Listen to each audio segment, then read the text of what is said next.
Mungkin orang tidak percaya, di balik rimbunnya pepohonan ini, dahulu berdiri sebuah kota.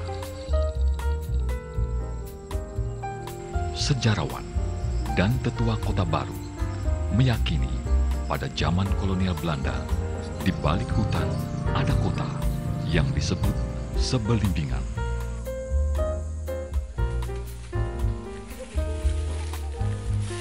Kota Sebelimbingan, gambaran peradaban penduduknya yang tertata rapi dan masyarakatnya hidup berkecukupan di masa itu.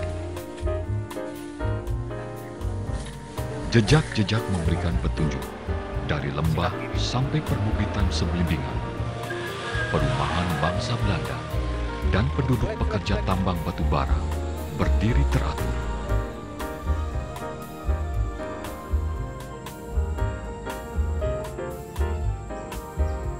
Di sisi kiri dan kanan sungai Sebelimbingan sampai perbukitan dilengkapi berbagai fasilitas kota yang lengkap.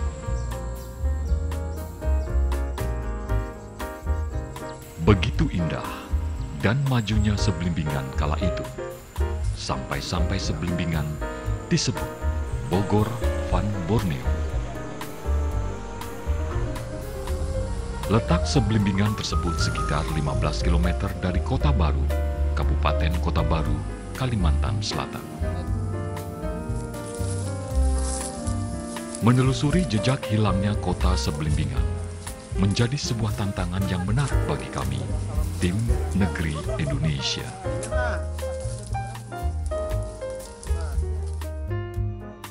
Untuk melengkapi data-data kami, mencari referensi dan artikel dari surat kabar terbitan Belanda, di samping saksi-saksi yang saat ini masih hidup.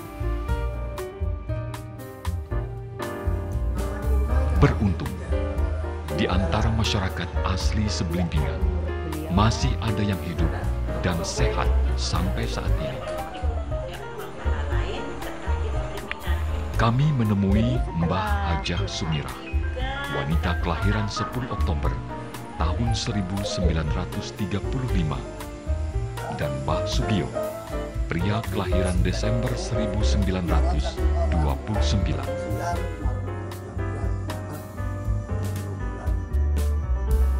Sebelimbingan merupakan sebuah daerah kota pertambangan batu bara. Menurut Mbah Sumirah, kakeknya sering bercerita, tambang batu bara di Kalimantan Selatan sudah jauh sebelum Belanda menguasai tambang batu bara di Sebelimbingan, Pulau Laut.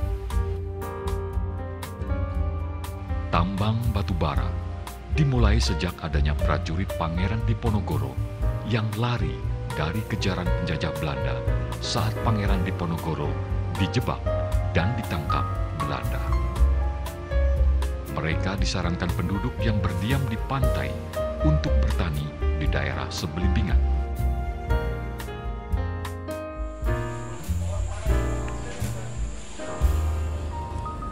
Pada saat mereka menggali lubang untuk menanam pohon, salah seorang dari mereka menemukan batu warna hitam persis sama yang dipakai untuk bahan bakar lokomotif lori di pabrik tebu di Pulau Jawa, yakni batu bara.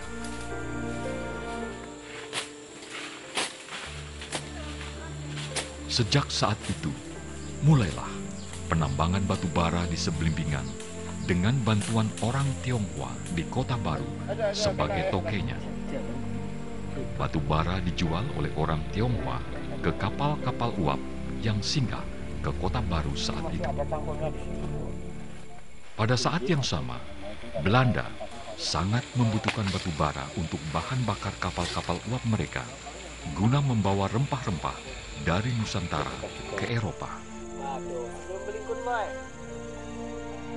Pada tahun 1903, Belanda menguasai tambang batu bara di Sebelimbingan dengan mendirikan perusahaan pertambangan batu bara di Pulau Laut.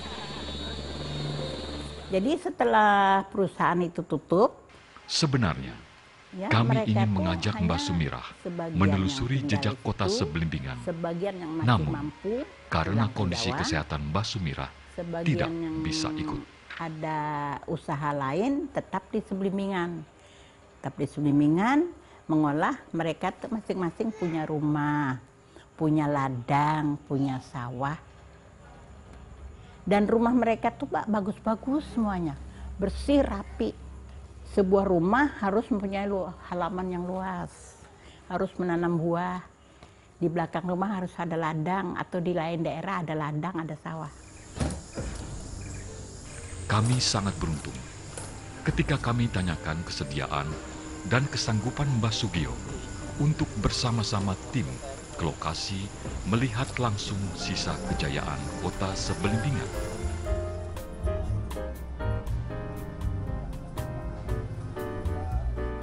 Di usia ke-84, Mbah Sugio masih bersemangat dan kuat melakukan perjalanan menelusuri reruntuhan kota Seblimbingan.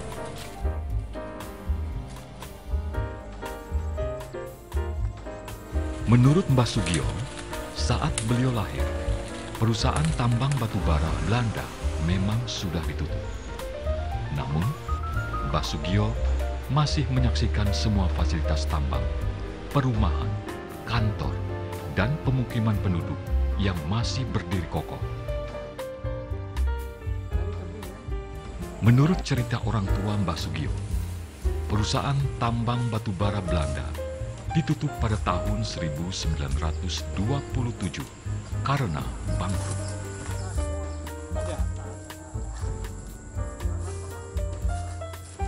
Waktu itu, harga batubara sangat rendah, tidak sebanding dengan biaya produksi.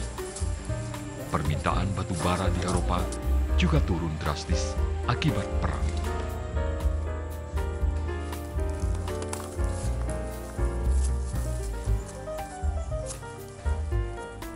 Tempat pertama yang kami telusuri adalah kantor pos dan telegraf Belanda. Menurut Mbah Sugio, kantor pos dan telegraf juga berfungsi sebagai bank.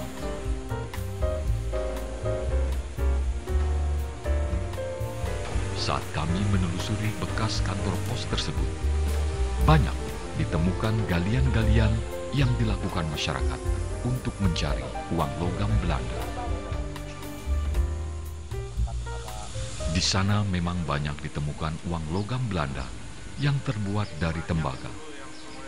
Sayang, kami tidak bisa melihat lagi karena sudah dijual penduduk. Rusaknya bukan rusak diamnya orang kan sini, ya masih baik. Orang tinggal sini yang nggak punya rumah itu. Terus bangun dia beli di situ. Situ kan jalanan, Pak. Ini jalanan. Ada jalanan sini. Iya, jalan masuk ke sana, Pak. Belah kayu itu selamat tembus jalan besar lagi. Di sana ada bangunan lagi. Di belakang kantor pos, kami juga menemukan pondasi tiang telegraf. Dari fasilitas komunikasi yang ada kota Seblimbingan saat itu sudah modern.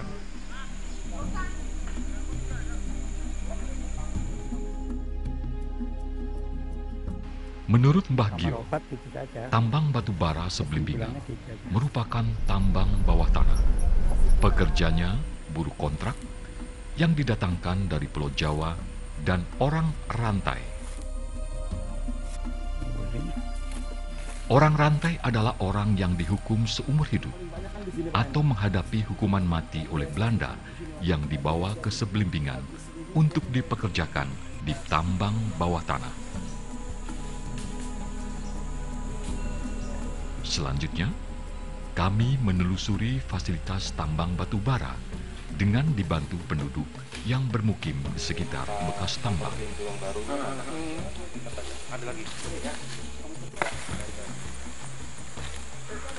Masyarakat setempat meyakini tambang Seblimbingan penuh dengan mistis.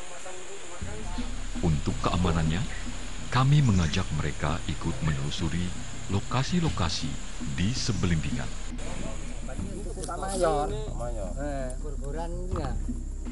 Terkadang kami bersama Mbah Gio dan tim berdiskusi sambil istirahat mencocokkan foto-foto dokumentasi infrastruktur tambang dan kota Seblimbingan.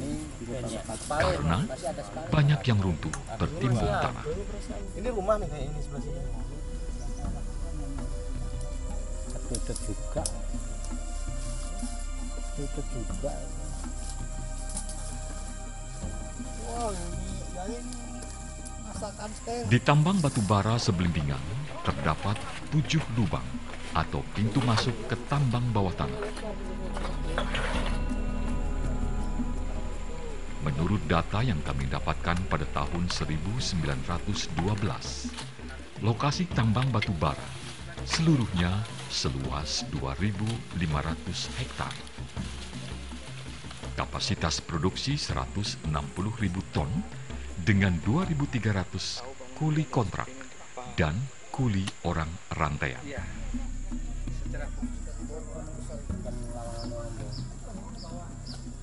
Sangat disayangkan, dari semua fasilitas tambang tidak ada lagi yang utuh karena batu batanya diambil oleh masyarakat yang bermukim di sekitar bekas tambang.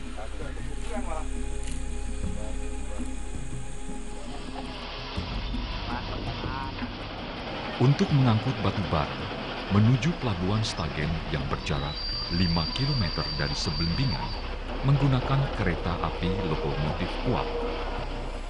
Dari fasilitas yang kami temui, masih ada bak air untuk pengisian ketel uap lokomotif dan jalur keretanya.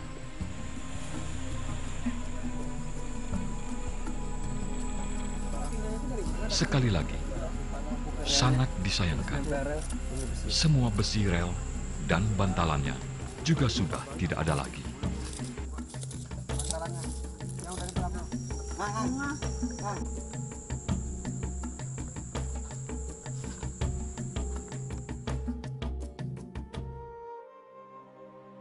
Ada satu lubang yang membuat Mbah Gio terdiam, yaitu pada lubang 5.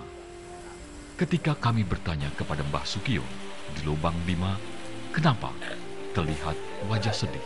Ya, sepengingatan saya itu dulu tuh ceritanya pengiriman tenaga kerja itu lalu masuk ke lubang itu, Pak. Kan dulu itu dilarang orang pakai korek api. Setelah itu mungkin ada yang nyelip, hidupi api itu, terbakar lubang. Berapa orang ini? Ya itu sekiriman itu 450 kan kalau nggak salah, Belandanya 2.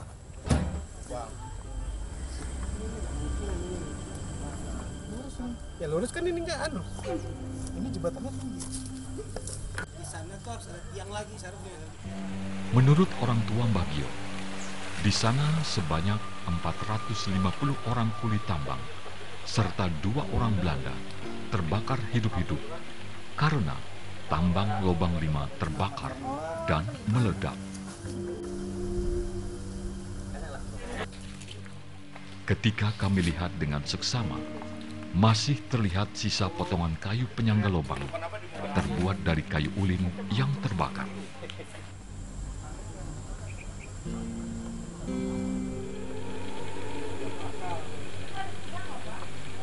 Kota Seblimbingan kala itu sudah dilengkapi dengan berbagai fasilitas. Ada sekolahan, pusat perdagangan, lapangan tenis, bahkan penerangan listrik. Dari hasil penelusuran, kami menemukan pondasi mesin pembangkit listrik yang berada dekat lubang 5. Untuk fasilitas yang lain sudah hancur dan tertimbun tanah, dan sebagian sudah jadi kebun masyarakat.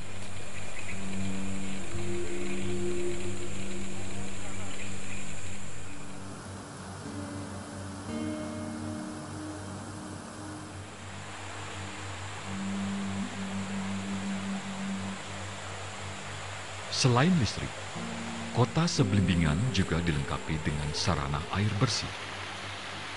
Mbah Gio juga mengajak kami ke dam yang berjarak sekitar 5 km dari kota Seblimbingan.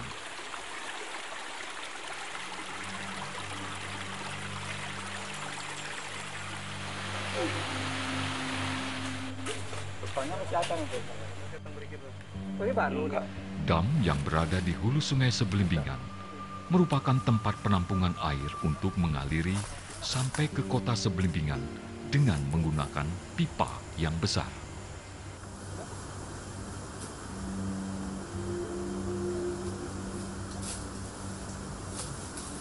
Pipa besar 8 in, yang terus sambungannya sana itu 6 in. Terus terakhir sana 4 in. Terus cabangnya itu yang setengah in, yang 1 in.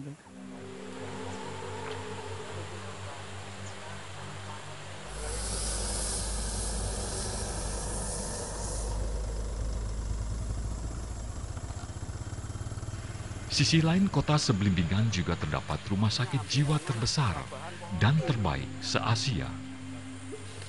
Menurut Mbah Gio dan Mbah Sumirah, rumah sakitnya sangat bersih dan tertata rapi. Yang ada ya itu rumah sakit, yang ada ya sama ini tempat pesantren di sini. Itu tempat rumah sakitnya, situ untuk masak pasien, memberi makan pasien kan di sini. Terus itu tempat kerajinan pasien, dan bikin tuh keset itu dari sabut di sini.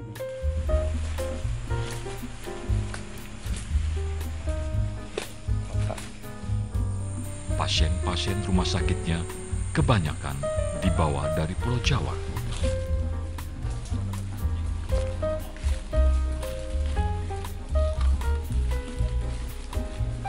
Saat kami menelusuri bekas dan reruntuhan rumah sakitnya, ukurannya sungguh besar untuk sebuah rumah sakit saat itu.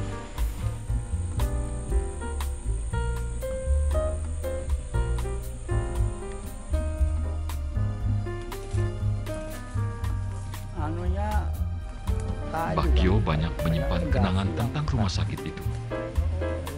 Sebenarnya, ada seseorang yang mengenal betul dengan rumah sakit ini, yaitu Mbah Mantri atau Mbah Sujina.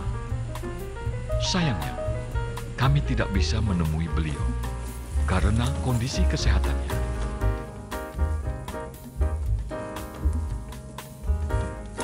Yang kelihatan bersihnya, adakah bata-batanya mungkin ada.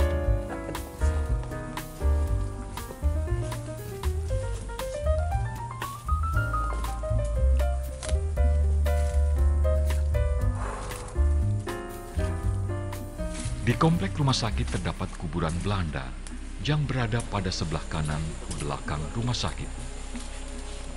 Sangat disayangkan ketika kami menelusuri kuburan tersebut sudah tidak terawat, dibongkar oleh tangan-tangan yang tidak bertanggung jawab.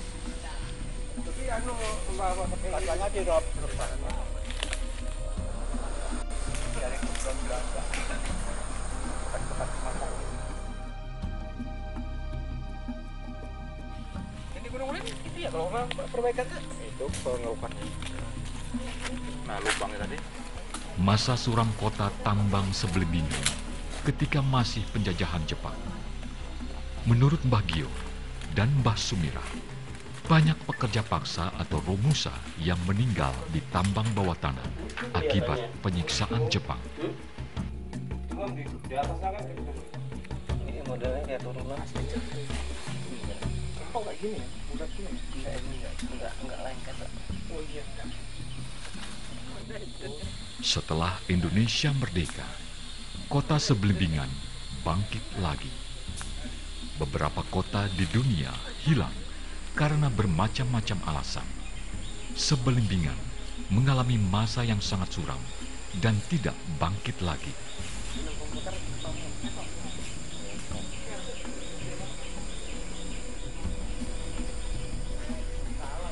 Menurut Mbah Gio, pada tahun 1955 saat bulan puasa, hari Selasa, jam 4 subuh, kota Sebelimbingan dibakar gerombolan yang tidak puas dengan pemerintah pusat. Oh, perasaan saya ini bajunya ini nih.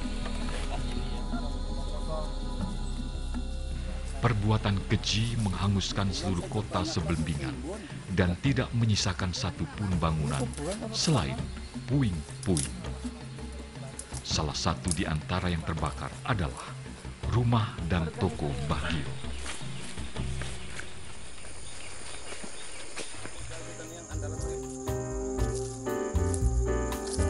Untuk mengenang kembali kejayaan masa lampau, saat ini pemerintah Kota Baru berencana kembali ke Kota Lama Sebelembingan sebagai pusat pemerintahan Kabupaten Kota Baru.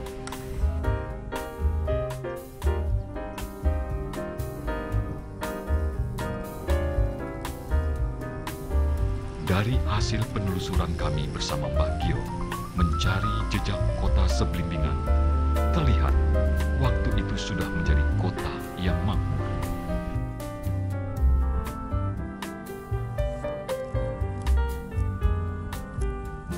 Kota yang tertata rapi dengan berbagai fasilitas, sebagaimana yang diungkapkan juga oleh Mbah Sumirah, kota Sebelembingan, bagai Bogor, Van Borneo.